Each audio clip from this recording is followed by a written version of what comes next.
Well, I joined Peace Corps in July of 1999, and I went to Jamaica. I, like many people, went into the Peace Corps imagining that I would have some sort of idyllic site in the country somewhere, and I didn't get that. I got sent to Riverton City landfill in West Kingston.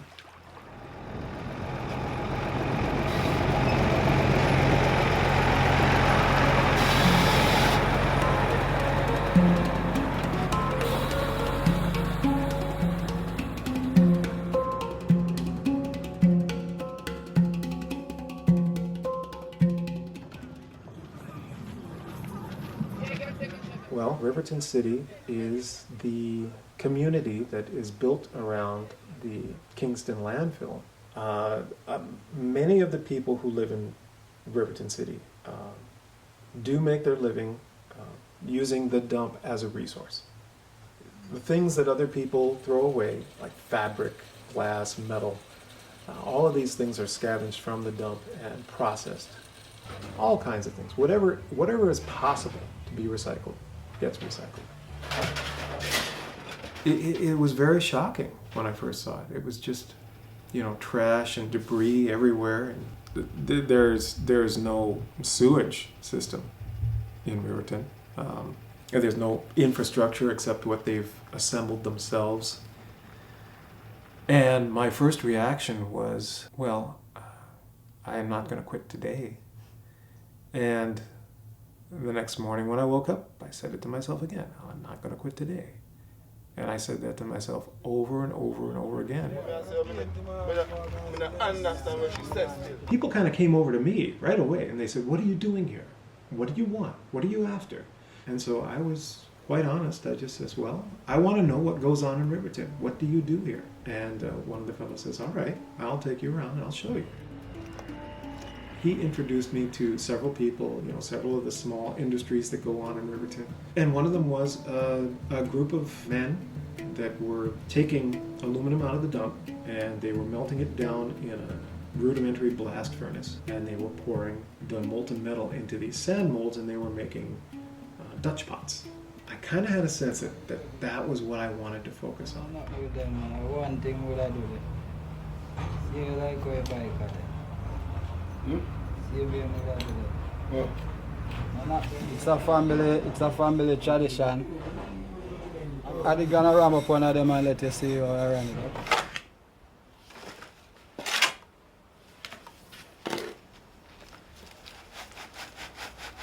So may I give it a smoother surface by sieving the sand.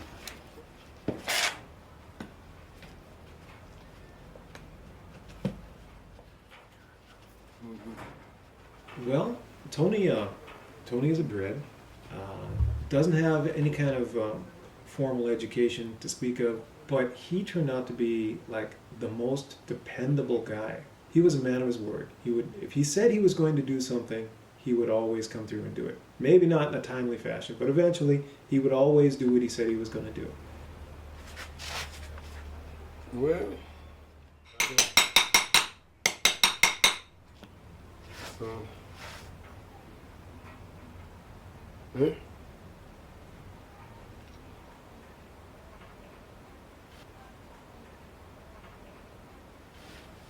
Well, that's just a space.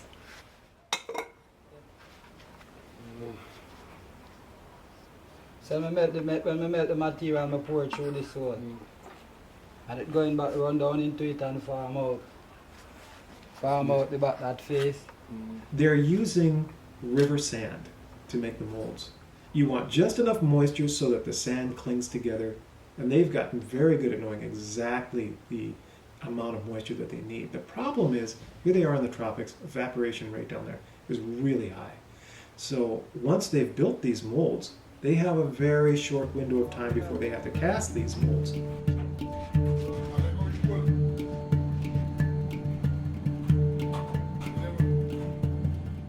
They buy all kinds of aluminum, just anything that people throw away that's made out of aluminum. So it's a lot of car parts, it's siding from buildings, it's airplane wings, There's certainly easier ways to do it than the way that they're doing, but there aren't any cheaper ways. They've definitely got the cheapest process. Their basic rule of thumb is keep it as cheap as possible and get the best price that you can.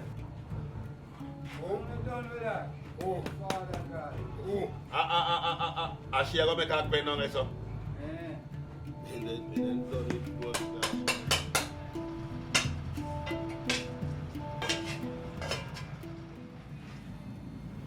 Well, the Bob Marley plate was unique. Well, I try in every way to get it really in the right and proper way. So sketch we use by rubber. I draw it out on a rubber thing and cut it out. Whereas Mark is the art man where really come up with it. Me don't come up with the idea and talk, but him just carve them out as they say that him just ready for it. So that's how really. I found that my degree in sculpture actually worked in my favor in a lot of ways because it had given me a good background in materials. I had a good idea of how metals behave and things like that, and that all worked out very well when I met the guys from Riverton. I kind of saw a good match. But it's the inside that's important. Yeah, it's always bringing some new pattern and things like that. Because really Mark goes out more if you come and see you doing something. I'm very willing to put tools into the hands of busy men. And it's something that I think they've observed, that I spend more time and pay more attention to busy people who are doing something, who are trying to help themselves. Energy invested in those people has a great payoff. That's why I would like to get another work in the Peace Corps to be here. I think the site was particularly difficult, and I think the rewards were particularly great. At first sight, it looks like just a very grim environment with a lot of poor people living there. And your first instinct is to feel sympathy, pity. But the truth is that it's a very complex community, and there are complex people living there. They don't need or deserve pity or sympathy or things like this. They're survivors, and they would surprise you. I guess that's what I would want to say. That there's all these diverse talents there.